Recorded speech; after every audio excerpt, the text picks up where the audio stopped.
राजीव गांधी ग्रामीण ओलंपिक के जो हमारी टीमें थी उनको सम्मान करने का तो बहुत ही कामयाब रहा। जो आपने देखा पूरे ज़िले के और झालावाड़ तक के लोग आए थे, तो लोगों में बहुत क्रेज है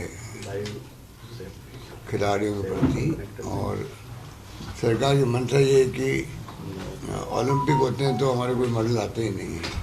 कॉमनवेल्थ में एशिया में जितने आने की भी नहीं आते हैं। तो एक प्रयास किया गया है पूरे प्रदेश के अंदर हम लोग टैलेंट हंट करें या प्रतिभाओं की खोज हो, तो कम से कम उनको बाद में कोच दें, इंफ्रास्ट्रक्चर बनाए उनके लिए।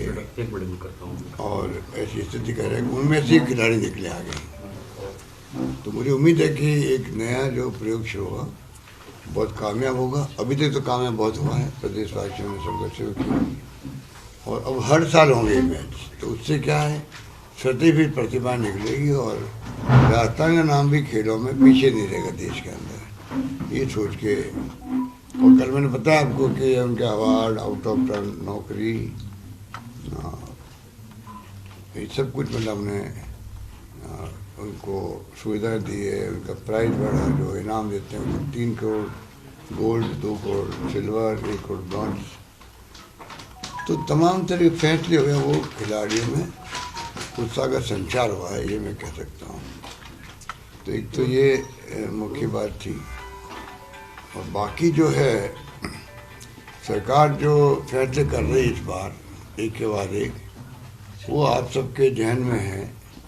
और मैं दावा कर सकता हूँ कि देश के कई राज्यों में ऐसे फैसले नहीं हुए हैं। क्योंकि मैं देखता हूँ कि गुजरात में काम कर रहा हूँ, अभी देख रहा हूँ, मतलब कुछ भी नहीं हुआ। वहाँ की हालत बड़ी गंभीर है। जो मोदी जी के वक्त में गुजरात मॉडल था, वो मॉडल कुछ नहीं था वहाँ पर, खाली हवा ही थी वहाँ पर। और उनका काम चल गया, उनका काम चल गया। तो अब स्थिति जो बन रही है, अब उनकी पोल खोल रही है। और तो और सड़कें तो खराब हो गई वहाँ पर। जो पहले ज़माने में हमारी तुलना में सड़कें बहुत शानदार थी गुजरात की, वो उल्टा हो गया। राजस्थान की सड़कें शानदार, वहाँ की स्थिति बहुत ही विकट है। नौकरियाँ टेम्परेरी टाइप देते हैं, वहाँ अजीब सिस्टम है। 5 साल तक फिक्स पे रखते हैं, टेम्परेरी नौकरी होती है, नौकरियाँ बहुत कम है। तो बड़ा आक्रोश है। ओपीएस लागू नहीं कर रहे हैं, ओपीएस लागू नहीं कर रहे हैं।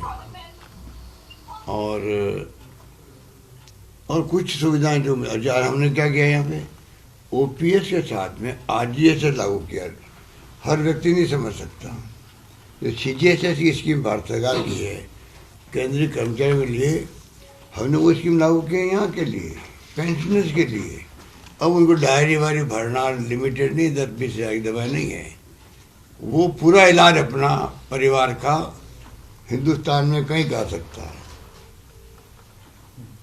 मतलब आरजीएसएस लागू होने के बाद में उसको बहुत बड़ी सुविधा मिल गई कर्मचारी को। तो कहने का मतलब है कि यहाँ हमारे ऐतिहासिक फैसले हो रहे हैं।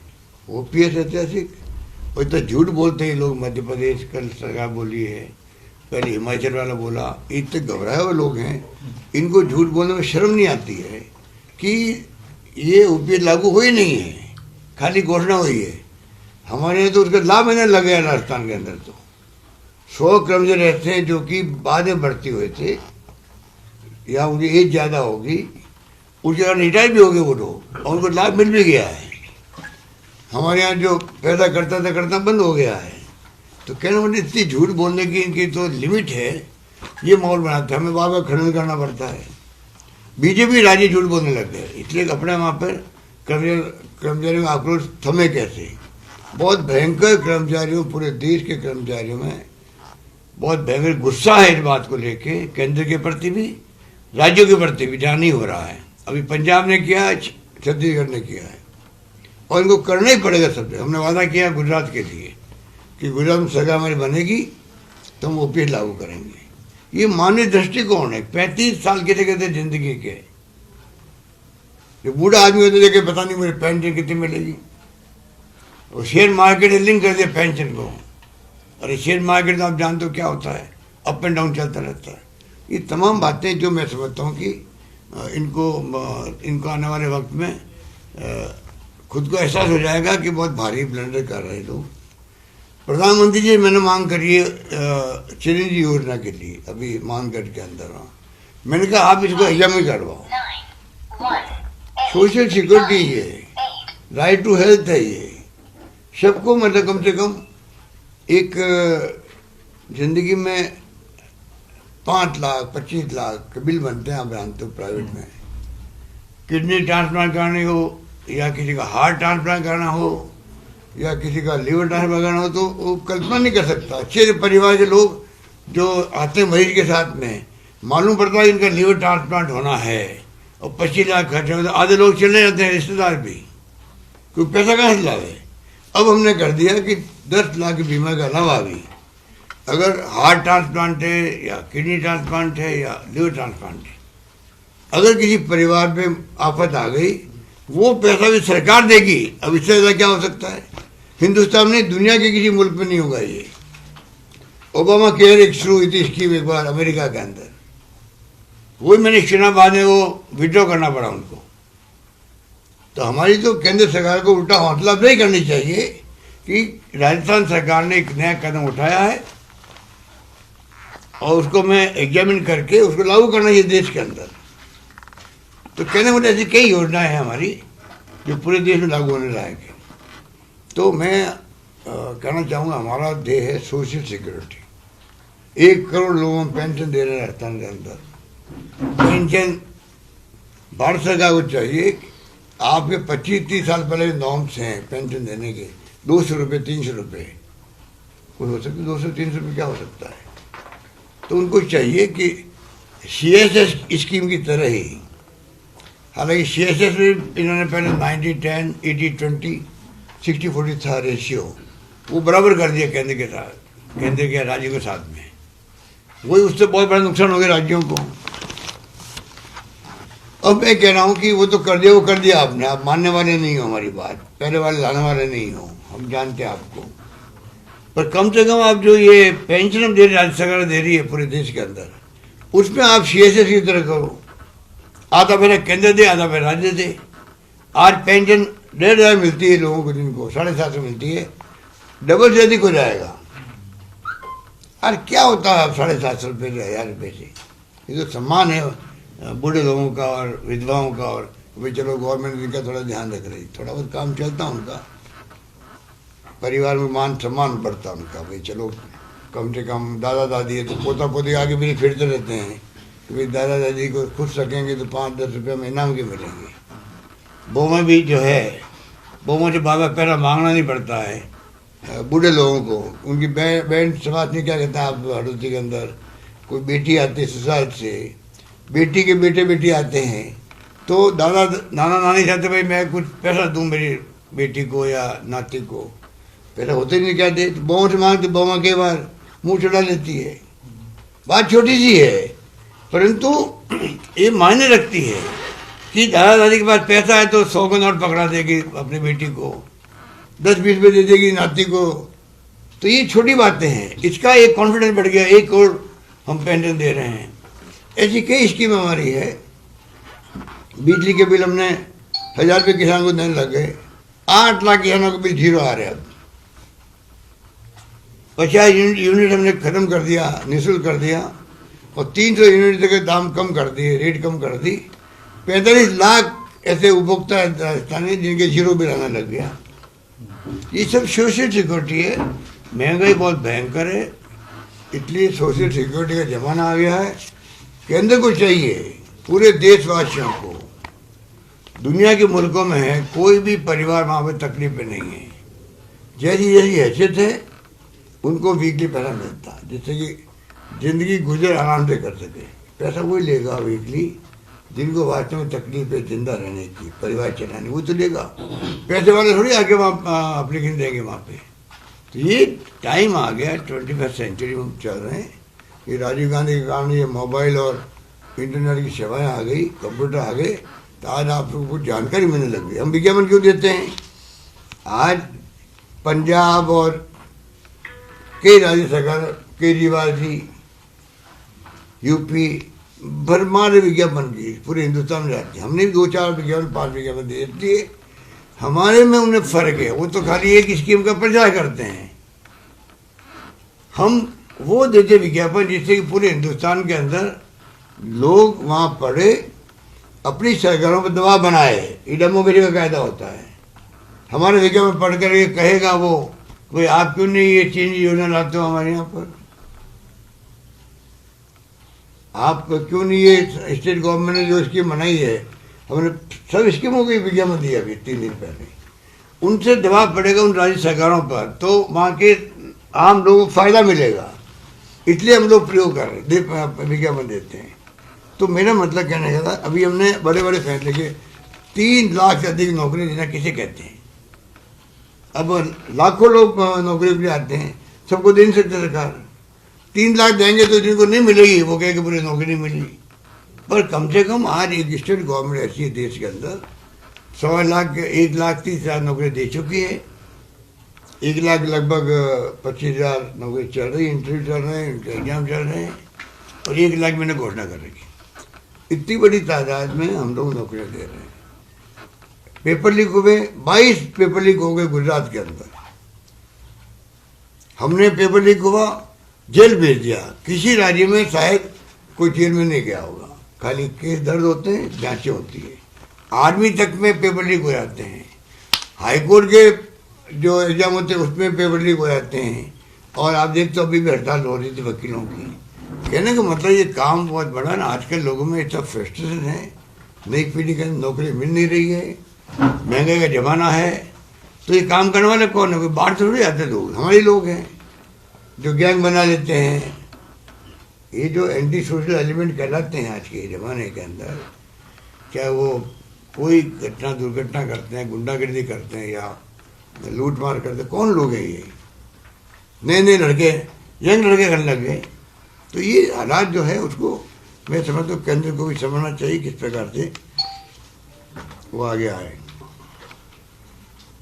तो ये टोटली कहने को बहुत सारी बात। अभी श्री योजना है, मैं आपको फिक्र कर रात को दिया था, पर देखा होगा आपने, 25,36,000 लोगों को, 25 लाख लोगों को ये लाभ मिल गया इसको। और 2,963 करोड़ हमारे खर्च हुए अभी तक। ये बताइए इससे बड़ा क्या सबूत दे सकते हैं? और नाम भी मेरे पास में आपके जिले के कि किन किन को फ़ायदा मिला है इससे। तो ये स्थिति है। मैं समझता हूँ कि अभी हमने 1,10,000 जो कॉन्ट्रैक्ट पे हैं उनको हमने ले लिया है, कॉन्ट्रेक्चुअल जो हमने नियम बनाए उनके लिए अलग से। अब वो क्या आगे जब नौकरी निकलेगी पक्के हो जाएंगे वो, वरना वो क्या रोज़ तलवार लटक रही थी, फिर टेम्परेरी कभी निकाल देंगे टेम्परेरी। अब उनको आराम हो गए। और भविष्य में नौकरी कोई लगेगी मान लो, क्योंकि नौकरी लगने के प्रोसेस में 4.5 साल लग जाता है, कभी को हाई कोर्ट, कभी कुछ। तो कम से कम अब हमने सिस्टम बनाया है, अभी 10,000 इंग्लिश टीचर ले रहे हैं हम लोग। तो उसी स्कीम के अंतर्गत ले रहे हैं, जिससे कि पहले से SC, ST, OBC, EWS जो है उन सब का जो आरक्षण है वो पहले से तय हो जाएगा। तो जब नौकरी में आएंगे कॉन्ट्रैक्ट लेवल द्वारा, ये नई सर्विस द्वारा, तो बाद में जब ये पक्के होंगे तो इनको कोई तकलीफ ही नहीं आएगी। तो ये तमाम हमने बड़े बड़े फैसले, और उनमें अफवाह फैला रहे हैं वो पक्के होंगे, किसी के पे प्रोटेक्शन किया गया उनका। अगर किसी की तनख्वाह कम है उसके अंदर जो अभी नौकरी में है तो उसकी नौकरी तनख्वाह बढ़ जाएगी, और अगर कहीं ज़्यादा तनख्वाह तो वो कम नहीं होगी, और इन सबको OPS मिलेगी। किसान कर्जे माफ मैंने 21 लाख के किए थे सरकार। अभी तक ये ऐसे बेशर्म लोग हैं, अभी झूठ क्यों बोलते हैं ये कि कर्जा माफ ही नहीं हो रहा राजस्थान के अंदर, क्योंकि मीडिया भी दिल्ली का इनको साथ देता। आप देखते हो मीडिया दबाव में है, ED, इनकम टैक्स, CBI से इनका साथ देता है। अरे कोई मीडिया वाले तो कम से कम पता करेगा वास्तव में सरकार ने 21 लाख लोगों को दिया कि नहीं दिया, कर्जा माफ किया नहीं किया। हमारे पास लिस्ट है, ऑनलाइन है, पर फिर भी बार बार बोलेंगे, जनता भ्रमित होती है। वादा किया राहुल गांधी ने और नहीं दिया, कर्जा माफ नहीं किया, सबका कर्जा माफ किया, एक्सेप्ट जो नेशनलाइज बैंक है उनका हम कर नहीं पा रहे, तो वो मान नहीं रहे हैं। हमने कई पत्र लिखे प्रधानमंत्री जी को भी, भाई आप इनको समझाओ बैंकों को। आधा पैसा जो किसान का आएगा सेटलमेंट में वो हम दे देंगे, आधा पैसा वो कम करे बैंक के। बड़े बड़े इंडस्ट्रीज के तो करोड़ों अरबों रुपये खत्म हो जाते हैं, उनके जो एनपी हो जाता है कि नॉन परफॉर्मिंग एसेट हो गया अभी, अगर उनके हो सकते हैं या उनके सेटलमेंट भी होते हैं उनके, तो सेटलमेंट किसान से नहीं हो सकता क्या? पार्लियामेंट में कह दिया कि किसानों का अगर हम कर्जे माफ कर दें इनकी आदत बिगड़ जाएगी, ये बाद में कभी रीपेमेंट नहीं करे। भाई 72,000 करोड़ रुपये मनमोहन सिंह ने माफ किए, तो ये तमाम बातें आपके सामने। कर्जा माफ करने वाला देखो, टाइम नहीं, मैं क्या बताऊँ आपको, 3 तो 5 शाहपुरा निवासी सुहाग, बामोरी कला निवासी भवानी शंकर, वो मेरी खुद निवासी हरिओम मीणा, उसका 1,48,000 माफ हुआ है। अंतरा निवासी मोहनलाल के 1,46,000 माफ हुआ। बहुत निवासी जसवंत सिंह के 1,46,000 माफ हुआ है। सबके माफ हुए, पर वो तो आप जानते हो इस प्रकार की बातें बोलते रहते हैं कि अभी पोल को ERCP उन्हें पानी आता, बाढ़ आती, बार बार आपके यहाँ बाढ़ आना कम हो जाएगी, पानी जाता है बह करके धौलपुर से होते हुए जमुना में और समुद्र में जाता है। इतनी बड़ी योजना वसुंधरा की वक्त आई हुई है, हम बंद नहीं करें उसको, आगे बढ़ा रहे हैं। वो तो हमारी योजना को बंद कर देते, सरकार बनती तो उनकी, हम कोई योजना उनकी बंद नहीं कर रहे, हम तो आगे बढ़ाते। भाई पब्लिक का इंटरेस्ट है, अब उसके अंदर भी है रोड कर रहे हमारे, बहानाबाजी करें। 40,000 करोड़ की योजना है, 9,000 करोड़ में सैंक्शन भी कर दी भाई कि डिले क्यों हुए, राष्ट्रीय परियोजना घोषित हुए तब तक कम से कम काम करते जाएं, उसको लेके इनको इतना आ जाए हो गया। ये मतलब आपने जो मीटिंग करी है, कल की मीटिंग है, उससे पहले किसान के भाषण की जिस तरह से की है, उसको देख के क्या आपको लग रहा है कि एंटी इनकम्बेंसी जैसा कोई फैक्टर राजस्थान में नजर नहीं आ रहा, और जो आप रिपीट करने की बात करें उसकी ना तो है ना होगा। देखिए, सरकार विरोधी कोई लहर इस बार नहीं है। हम लोगों का सौभाग्य है कि हमारी पूरी टीम ने इतने अच्छे काम किए हैं, इतने अच्छे बजट आए हैं कि आप देखेंगे कि लंबे अरसे बाद में एंटी इनकम्बेंसी जो कहलाती है, सरकार विरोधी भावना, वो हमारी योजनाओं के कारण से नहीं है। इस बार कुछ घटनाएं दुर्घटनाएं हुई है, इसमें कोई दो राय नहीं, उसका मैं जिक्र नहीं करना आया था, पर उसका असर नहीं है, क्योंकि लोगों को काम चाहिए। लोग चाहते हैं हमारे यहाँ सड़क बने, लोग चाहते हैं हमारे कॉलेज खोले, लोग चाहते हैं हमारे तहसील खोले, लोग चाहते हैं हमारे SDO ऑफिस खोले। लोगों को काम से मतलब है। तो काम के मामले में जो सोशल सिक्योरिटी की स्कीम्स हमारी है, चाहे वो मेडिकल की हो, चाहे शिक्षा में अनुपति योजना है, हम बच्चे जो मिडिल क्लास के उनको पूरी कोचिंग हम करवा रहे हैं। जयपुर में तो कोचिंग हब बन गया, अलग से बिल्डिंग बन गई उसके लिए कि भाई ट्रैफिक जाम नहीं हो, ढंग से वहाँ पर लोग पढ़ाई कर सके अच्छे माहौल के अंदर, वो बन गया है। 200 बच्चों को हम विदेश भेज रहे हैं, चाहे 1 करोड़ फीस है उसकी, जब 50 लाख है। कभी कहीं देश में कहीं है क्या कि हमारे बच्चे जो गरीब अफोर्ड नहीं कर सकते वो वंचित क्यों रहे? पैसे वाले चले जाते हैं बाहर, अमेरिका में, इंग्लैंड में। हमने वो स्कीम लागू करके बच्चे जाने लग गए हैं। तो स्कीम तो एक से एक बढ़कर कोई रिसर्च करने वाला चाहिए। पत्रकारों को मैं आह्वान करना चाहूँगा कि पत्रकार, लेखक, साहित्यकार जो जेलों में जा रहे हैं इनके राज के अंदर, क्योंकि असहमति इनको सहन नहीं होती है, आलोचना सहन नहीं होती है, ये धज्जियां उड़ा रहे संविधान की और आपके इसके लोकतंत्र की धज्जियां उड़ रही है। जेल भेज दो आप किसी को बिना सुनवाई के भी। तो ये कुछ हो रहा है देश के अंदर, इस माहौल में हम चल रहे हैं। तो गुजरात मॉडल भूल के राजस्थान मॉडल अपनाना चाहिए देश का। बिल्कुल, राजस्थान मॉडल वास्तव में अपनाने लायक है। और मैं नहीं कह रहा हूँ, आप देश में जो जो सरकार, मैं नहीं कहता हूँ वो अच्छे काम नहीं कर रही है, कई सरकारें अच्छे काम कर रही होगी, हम उस कैटेगरी में आते हैं। अच्छा काम किसी राज्य ने करे तो उस काम को हम क्यों नहीं करें, ये हमारी अप्रोच है। हमारी अप्रोच अहम घमंड वाली नहीं है कि वो कर दे करे मैं क्यों करूं, वो हमारी अप्रोच नहीं। हमारी अप्रोच है कि हम दूसरे कामों को, अच्छे कामों को भी अडोप्ट कर लें, ये हमारी अप्रोच है। सकारात्मक सोच इसको कहना चाहिए, नेगेटिव सोच नहीं। ये आपने जो कहा, इस बार मुझे लगता है अभी तक के माहौल में कि इस बार सरकार विरोधी लहर नहीं लग रही मुझे पब्लिक में। हाँ, वो कहते रहते हैं आप में झगड़े क्यों करते हैं, ये झगड़े हर पॉलिटिकल पार्टी में होते हैं देश के अंदर, और इसको आप रोकने का प्रयास ही कर सकते हैं।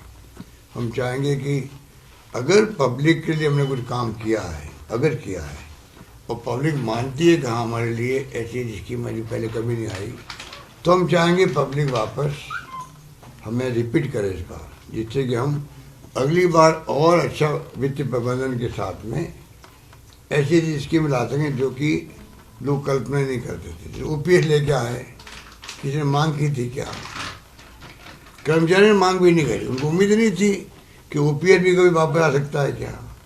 एग्जाम दे रहा हूँ आपको, हमने किया क्योंकि मानव दृष्टिकोण इसके अंदर है। आज ये जैसे कि किसी ने मांग की क्या? फिजिकल काम उनके हैं, फिजिबल, उनको हम कोई नहीं रोकते हैं, चाहे वो कोई एमएलए कुछ भी हो। गुजरात चुनाव में क्या स्थिति है कांग्रेस की? गुजरात में हम जीत सकते हैं क्योंकि वहाँ एंटी इनकम मेरी बहुत भारी है। गुजरात में एंटी इनकम मेरी बहुत भारी ज़्यादा है, बहुत ज़्यादा भारी है। इसलिए मोदी जी बार बार आ रहे हैं, वहाँ पर हर वीक आते हैं। क्या जरूरत है प्रधानमंत्री आने की, उनका नाम बहुत बड़ा होता है। सर, जल कल्याण की इतनी सारी योजनाएं चला रखी है, पत्रकारों के लिए भी एक अधिसूचना के सरलीकरण का आपने वादा किया था सर, तो कुछ जिले के पत्रकारों को कोई सुविधा उपलब्ध नहीं है अभी तक। अधिसूचना के लिए सर हमारे यहाँ जो फैसला पत्रकारों के लिए भी मैंने बगैर मांगे भी किया, पेंशन का भी किया है, मेडिकल का भी किया है। मेडिकल आप वो कवर भी होते होंगे उसके अंदर, चिरंजीवी योजना में कवर होते हैं। मुझे याद नहीं कि मैंने पत्रकारों के लिए बहुत फैसला किया है। जो भी दिया सर आपने दिया है, जो भी राजस्थान में आपने दिया है आपने ही दिया है, वो सरकार ने दिया है। लेकिन सर आप लोग सब चीजें अधिस्वीकृत पत्रकारों के लिए है। जो भी चीज स्कीम्स आप लागू करते हैं उनका फायदा मिलता है अधिस्वीकृत, लेकिन अधिस्वीकरण के लिए जो प्रक्रिया है वो बहुत ही ज्यादा जटिल है और वो हो नहीं पाती। तो ऐसे में जो उसमें क्या एक भी जिले का पत्रकार एक भी शामिल नहीं है सर, उसमें क्या प्रक्रिया है? उसमें क्या हुआ, पिछली बार हमने जब किया था 750 पत्रकारों को हमने प्लॉट देने की फैसला किया था। उसमें जो आप लोग कह रहे हो उसको लेके कोई कोर्ट में चले गए, हाई कोर्ट के अंदर वो रुक गया। तो ये कुछ काम तो आप लोग भी थे कमजोर हो गए। अभी आप कैमरा बंद करवा दीजिए, बड़ा मैं पता नहीं क्या बोलना हूँ पत्रकार। आप लोग पहले संगठन हुआ करते थे, उसके माध्यम से प्लेटफॉर्म था बोलने का, मांग करने का, सुझाव देने का। वो सब प्लेटफॉर्म आपके खत्म हो चुके हैं आजकल। मोदी जी के राज में ये भी हो गया है। तो अब क्या हो रहा है, उसके कारण क्या है कि समय पे बात पहुँचती नहीं हम लोगों के पास। सर आपने कमेटी प्लॉट है, वहाँ पे प्लॉट मिल रहे हैं, जयपुर में लोग कह रहे हैं। सर राजस्थान में भी आप आगे आगमन के साथ 12 वालों का भी कुछ बदलाव हो बात तो सुनो पहले, एक सेकंड। पहले बार जब मैं 20 साल पहले मुख्यमंत्री था तब हमने सबको प्लॉट दिए थे, ठीक है। उसके बाद में स्कीम जारी रखी हमने, कई लोगों ने ले लिए प्लॉट। अब उसके बाद में आगे नहीं बोलना चाहता मैं, ठीक है, तो ले लिए। अब आगे आज भी हम चाहते हैं पत्रकारों को आवास योजना में लाभ मिले। अब दिल्ली जयपुर वाले कह रहे हैं, अध्यक्ष जी कल ही बात कर रहे धारीवाली से, लगे हुए हम लोग, आप हमें लिख के ज्ञापन दे दीजिए क्या है, वो हम जरूर पूरा करने की कोशिश करेंगे। सर आपका तीसरा कार्यकाल है सीएम के बाद, पहले के 2 कार्यकाल और इस कार्यकाल की कैसे तुलना करेंगे? देखिए, हर बार जो है चुनौती मेरे सामने आती गई। पहले चुनौती थी अकाल सूखे की, 22 साल पहले 4 अकाल बढ़ गए थे। हमने हिम्मत नहीं आ रही, हमने कहा कोई भूखा नहीं सोने दूंगा मैं। और हमने गेहूँ 32 लाख मेट्रिक टन अनाज मैंने बांटा उस वक्त में। और गेहूँ की बोनी रखने की जगह नहीं थी घरों के अंदर, किसानों की, मजदूर के गाँव के अंदर। उसके कारण बहुत लाभ मिला उनको। कई लोगों की बेटियों की शादी हो गई उस गाँव से, काम के बदले अनाज योजना थी। फिर तो लंबी बातें मैं आपको क्या करूँगा अभी, इतने कह देता हूँ।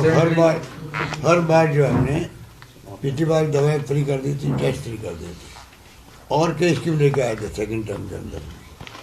सरकार चली गई अलग बात है, कई बार ऐसी स्थिति बन जाती है। कभी मोदी जी का वो प्राइम मिनिस्टर बन रहे हैं, वो हो गया, तो वो तो ये होता रहता है। नहीं, वो तो आप अपने वादे करे रहते हो। जैसे आपने राजस्थान में एनडीपी से अंत आए थे, आपने कहा था मैं राजस्थान छोड़ के कहीं नहीं जा रहा, आप कहीं गए भी नहीं और भगवान भेजे भी नहीं। पर मैं ये कह रहा हूँ कि अभी कितनी चुनौतियाँ आप पार्टी में अंदरूनी कितनी चुनौतियों का सामना कर रहे हैं? चुनौती हमारे कोई नहीं है, चुनौती कोई नहीं है। राजनीति में जो थोड़ा बहुत तो देखिए हर आदमी का एम्बिशन होता है, हम क्यों बुरा माने। हर आदमी अपनी एम्बिशन रखता है और रखना भी चाहिए। पार्टी को महत्वाकांक्षा होती है, महत्वाकांक्षा होती है, महत्वाकांक्षा रहनी भी चाहिए।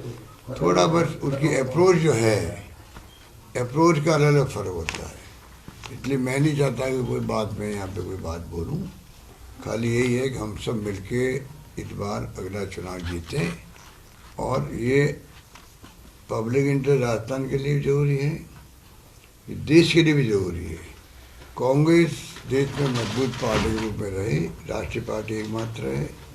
आज भी बीजेपी राष्ट्रीय पार्टी नहीं है, सरकार उनकी है कि राज्य में उनकी एंट्री नहीं है देश के अंदर। राजस्थान कांग्रेस ऐसी है, हर राज्य में आपको, हर गांव में, हर घर में आपको इसकी एंट्री मिलेगी।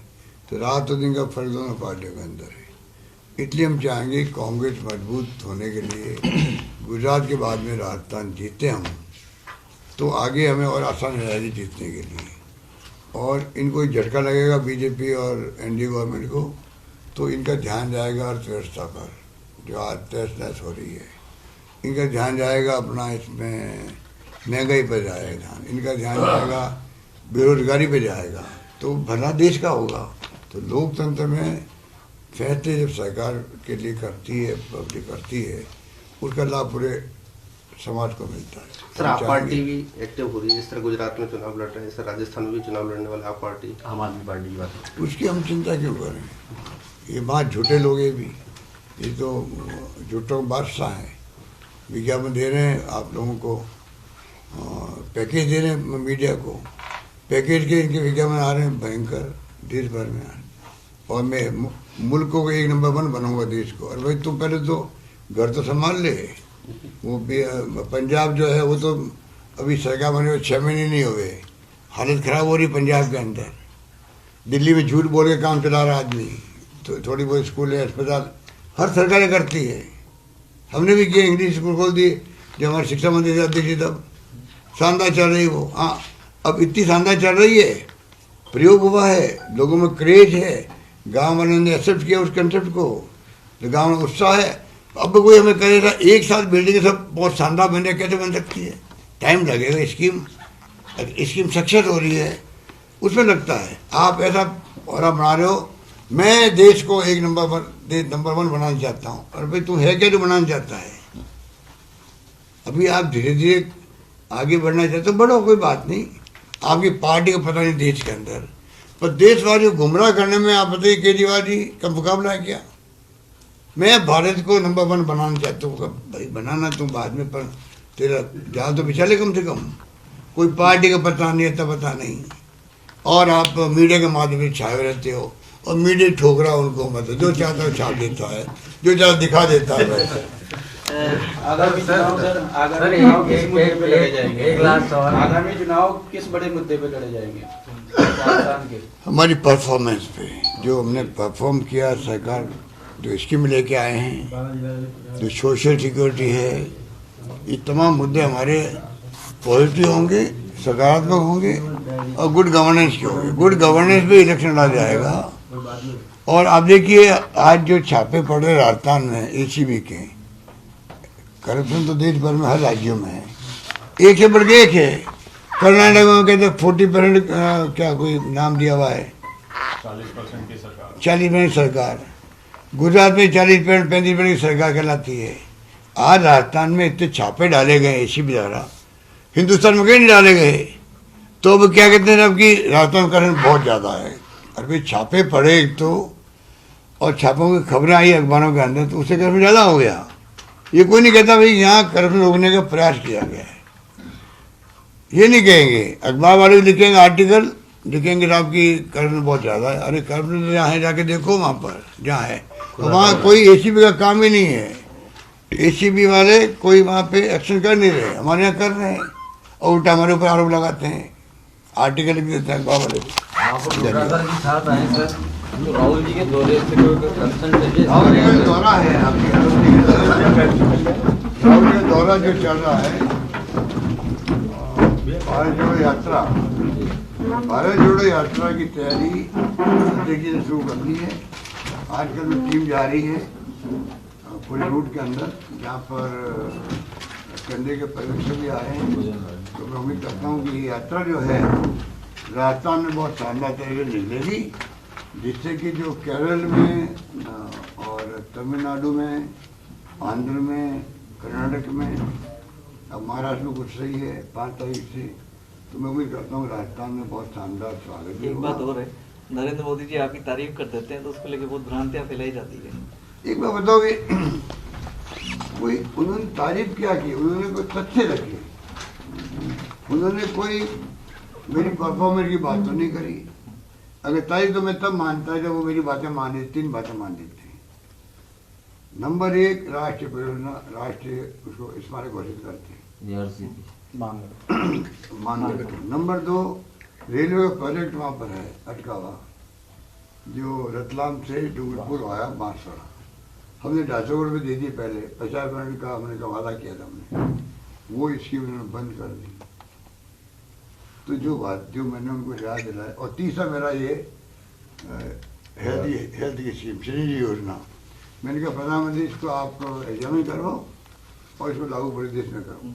अगर तीनों योजनाओं को कहते कि भाई इन्होंने जो कहा है उसको मैं एग्जामिन करवाऊंगा, और भी कोई दम है, बहुत अनुभवी आदमी है, इसलिए इन्होंने कहा है कि आप इस योजना को पूरे देश में लागू करो, मुझे अच्छा लगा, अच्छा लगा। रेलवे का मैं जाते ही दिल्ली इसको मैं पता करता हूँ, फाइल मंगाता हूँ रेलवे से, क्यों रुकी है योजना, बहुत बड़ा ये काम था, रतलाम से डूंगरपुर जुड़ जाएगा तो एक नया सर्किट मिल जाएगा, वो क्यों नहीं जुड़ा, मैं करवाऊँगा।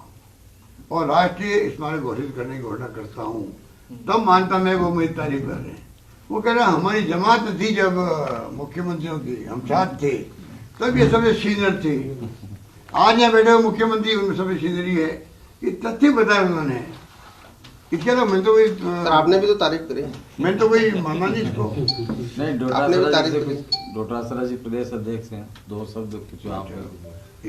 दूसरा जो आप कह रहे हो, मैंने उनको आईना बताया कि आप जो बार बार घमंड कर रहे हो कि मैं दुनिया भर के अंदर बहुत प्रसिद्ध, क्या कहते हैं, पॉपुलर प्राइम मिनिस्टर हूँ, आप जहाँ कहीं दुनिया में जा रहे हो तो आपका इसलिए सम्मान होता है कि आप गांधी के देश के हो, नंबर 1। नंबर 2, कांग्रेस ने, पंडित नेहरू का जमाना था, जेल में गए वो लोग, सरदार पटेल जेल में गए, मौलाना अबुल कलाम आजाद थे उस जमाने के अंदर, सब जेलों में गए, और अमेरिका साहब ने बनाया संविधान, गांधी जी के सानिध्य में बना, सब कुछ हुआ। तो मुझे बताइए गांधी जी के सानिध्य में सब कुछ मुल्क आज़ाद होने के बाद में ये बात हुई, तो मुझे बताओ कि अगर मान लीजिए 70 साल तक हमारे यहाँ डेमोक्रेसी की जड़ मजबूत हुई है, पाकिस्तान में 2 टुकड़े हुए पाकिस्तान के, बार बार सैनिकों शासन हो रखा, गोली चल गई प्राइम मिनिस्टर में, तो मैंने कहा कि हमारे बोल पे देखिए डेमोक्रेसी जड़ मजबूत हुई, वो मुल्क है, और गांधी का मुल्क, 2 बातें सम्मान होता है दुनिया के अंदर। तो ये तो उनको मैंने बताया कि देखिए आपका सम्मान क्यों हो रहा है, क्योंकि हमारा बैकग्राउंड देश का ये है, हमारा मुल्क इतना महान है हिंदुस्तान, इसलिए सम्मान हो रहा है आपका, ये तो मैंने कहा, और क्या कहा। अब तोड़ फोड़ करो, कुछ भी करो।